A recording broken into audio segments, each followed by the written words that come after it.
Welcome or welcome back to another Dadvocate video. What's that, Mochi? You want them to hit the like button before they even start watching? I mean, okay, I'll tell them to. We all know that moms can be protective.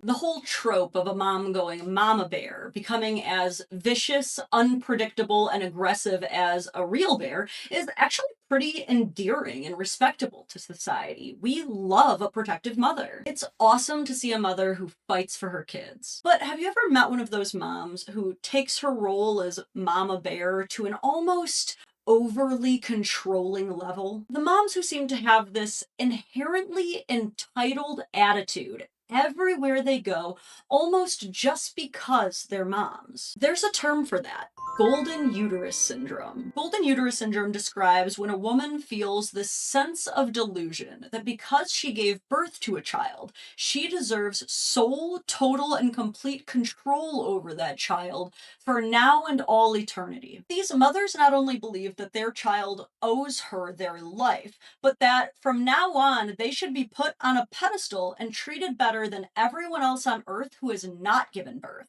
And what's unique about this phenomenon is while there are a lot of men who think they're better than other people just because they're men, there's not an exact equivalent of this for men because men can't give birth. So similarly, while there are a lot of women who think they're better than men just because they're women, these people with golden uterus syndrome specifically believe that as a woman, they're actually better than other women who haven't given birth. Like, I guess that you can argue that when men are the sole providers, they might end up getting like golden breadwinner syndrome, where they think that they deserve sole authority over the house because they make the money to pay for it. But there are women who can get that too. So again, not quite equivalent. And as you can imagine, this disorder of golden uterus syndrome not only affects the child, the child's father, the child's extended family, but pretty much all of society that has to deal with these people. So today we are going to get into exactly how to spot golden uterus syndrome, what its negative outcomes are, and how to beat it. But before I put you on to dealing with that, I'm going to put you on to dealing with something else. The way those annoying holes in your belts can't quite get your pants to fit, even though the holes aren't even that far apart. I'm sorry, did things just get personal for you? Yeah, I bet they did. Because honestly, it is an epidemic that affects all of us. Yes, even the women with golden uterus syndrome actually probably affects them the most. How dare you not make belts to fit me? Don't you know I'm a mom?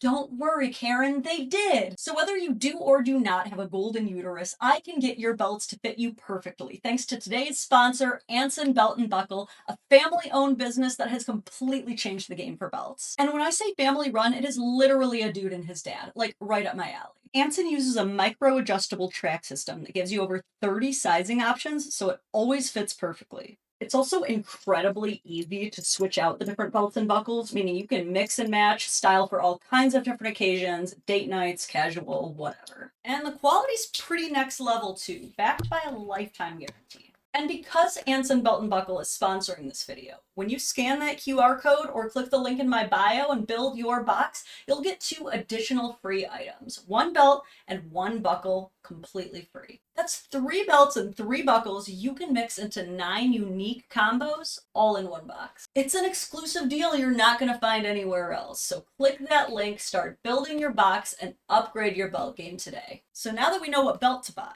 how do you spot golden uterus syndrome? I'm going to go over the top 3 symptoms or behaviors exhibited by women with golden uterus syndrome. Obviously, the main symptom of golden uterus syndrome is simply believing, genuinely believing, mother knows best.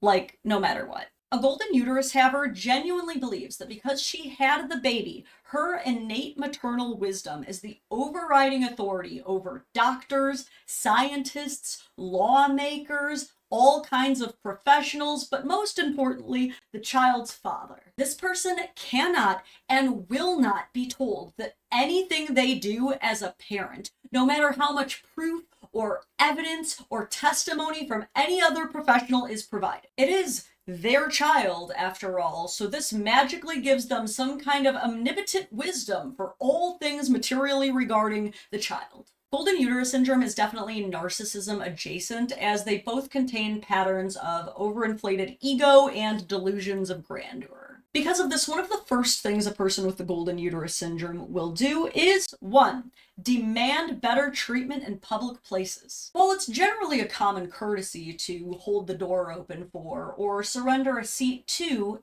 any woman, whether she's pregnant or not, this general kindness now becomes a due requirement to one with golden uterus syndrome. Instead of feeling grateful when any kind of preferential treatment is afforded to them, this person actually expects it, feels entitled to it, and will get aggravated when it is not afforded to her and served on a silver platter. For example, this is one article that covers a mom who verbally berated the passenger on the airline next to her who did not surrender his goldfish crackers to her hungry child. This article covers a mom who just kind of crashed someone's birthday party and their buffet table because she felt that her kids deserved to eat there.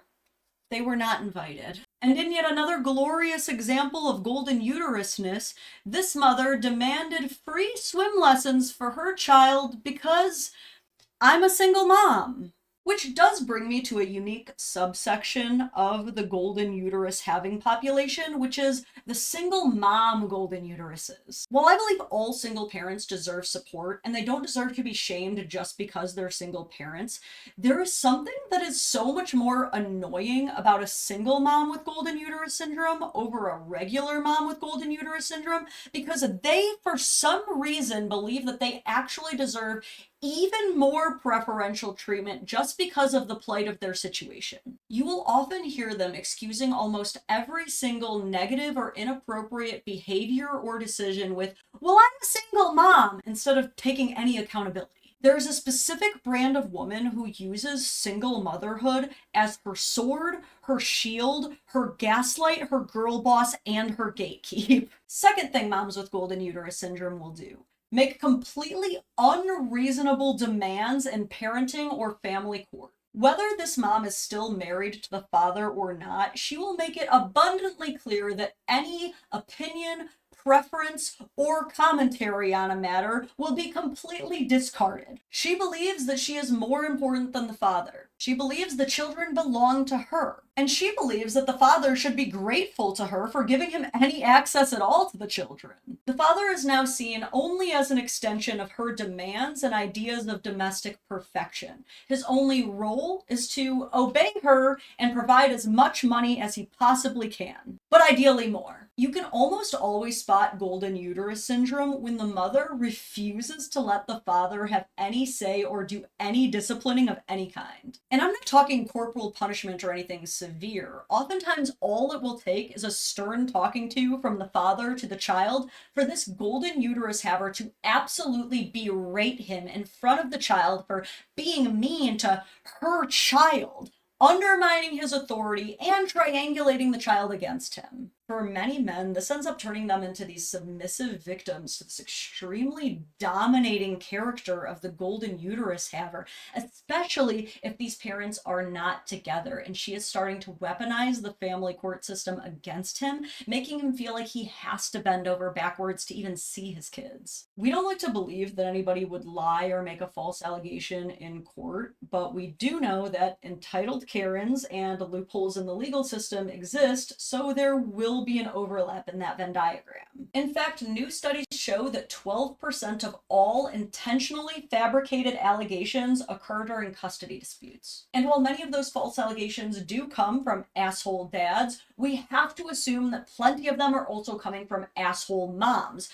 Probably those with golden uterus syndrome. Because a mother with golden uterus syndrome always believes that no matter what she does, it genuinely is in the best interest of a child. So a lot of these women justify making horrible false allegations because they genuinely believe their kid just deserves to be with mama. I'm telling you, it's the delusion that makes them dangerous. Like, we'll keep going with the video, but I just want to pause and really reflect on the fact that a lot of people sweep this under the rug because they're just like, oh, well, every mother is protective of their kids, but a lot of us are the victim children of these types of mothers. Which brings us to our next point. The third biggest thing that moms with golden uterus syndrome are known for doing, believing that they get to control their child for the rest of their life. And I know you know these ones. After all I've done for you. I carried you for 9 months. I tore from V to A. I had 350 stitches for you. You owe me. So you're not coming to dinner this week. So you hate me? You hate your mother? Are you trying to kill me? These women will try to control your finances long after you've moved out, tell you how you're supposed to keep your house, whether you're raising her grandchildren right or not. I think one of the best examples of this was the mom who stole her daughter's gender reveal, pushed her daughter's husband out of the way of the birth of their daughter so that she could be there instead, and gave that daughter her first haircut without their permission. That's golden uterus syndrome. Believing that because she gave birth to her daughter, that she now gets to control and steal all of the first moments of her daughter's life. And don't even think about trying to go no contact with these women, because that's how we get our next example. Doormat mom no more. The biggest cop-out in the world that I hear from the estranged adult-child community on this platform is that they don't owe their parents anything. Yes, I'm going to say it. Yes, you do. You absolutely do. You owe your parents for bringing you into this world and keeping you alive. You owe them for the love they gave you, the caring they showed you, and the protection that they afforded you. I didn't kill you, okay? Now invite me to Thanksgiving! No, but that's basically what she sounds like. This is a creator who ended up writing this book, Doormat Mom No More, which is pretty much just her crying for several pages on end about how her kids went no contact with her, despite the fact that she's a quote-unquote good mom. Honestly, it's just her waxing poetic for way too long about how she hates her kids now for setting healthy boundaries. Now, are there ungrateful ass kids who take advantage of their parents? Absolutely. Probably all have at some point. Sorry, mom, sorry, dad. But it sounds like if your kids went no contact with you, they don't want anything to do with you, they don't want to talk to you, they don't want to see you, nothing, then you're probably not a doormat, because they'd have to come near you to step on you, right? I could probably do a whole video on Doormat Mom No More, how her son responded to her, how I don't think that this is an appropriate way of handling this, how I definitely think she's entitled, but for now, I'm just going to use her as a great example of someone I think has golden uterus syndrome. Whether you knew the term for it or not, I'm going to take a good guess that every single one of us has dealt with a woman like this. In fact, some of us are still dealing with a woman like this. So what do you do about it? I got you. Step 1, stop arguing from emotion. They don't care about your feelings and they don't care about equality, so stop even trying to appeal to them. They do not respond to fairness, logic, moral reasoning, your role as a father, nothing. Trying to argue with someone who sees themselves as inherently above you just doesn't work, because they're going to see any disagreement as disrespect. So what do? Step 2. Know your rights, and specifically switch any verbal conversations to written, documented text only. Why? Because these people tend to deny agreements, gaslight, twist words, rewrite history. I recommend sticking to text and email only because it forces them to leave a paper trail. You're going to want to use the BIF method. Brief, informative, friendly but firm. No long explanations, no emotional responses, just keep it simple. For an example, if you are co-parenting with a woman with golden uterus syndrome who has to make every single conversation this point-by-point analysis of everything you're doing wrong, just ignore all that shit and simply respond, per our parenting plan, I'll be picking up Emma at 3 p.m. See you then. It is like a proverbial baseball bat to their kneecaps, dude. But let's say your own overly invasive golden uterus having parent is trying to get in your business and tell you what to do. Simply say, thanks for your concern. I'll be doing what works best for my household. And step 3, accept that no matter what, you might just end up the villain in their story. And look, it's not really your fault. There were no more roles left. See, a person with golden uterus syndrome is already both the victim and the hero of their story. So at this point, all they're really looking for is outrage and conflict to bankroll their martyrdom. And don't get me wrong, it might feel freaking horrible having someone lie about you and mess with your reputation, but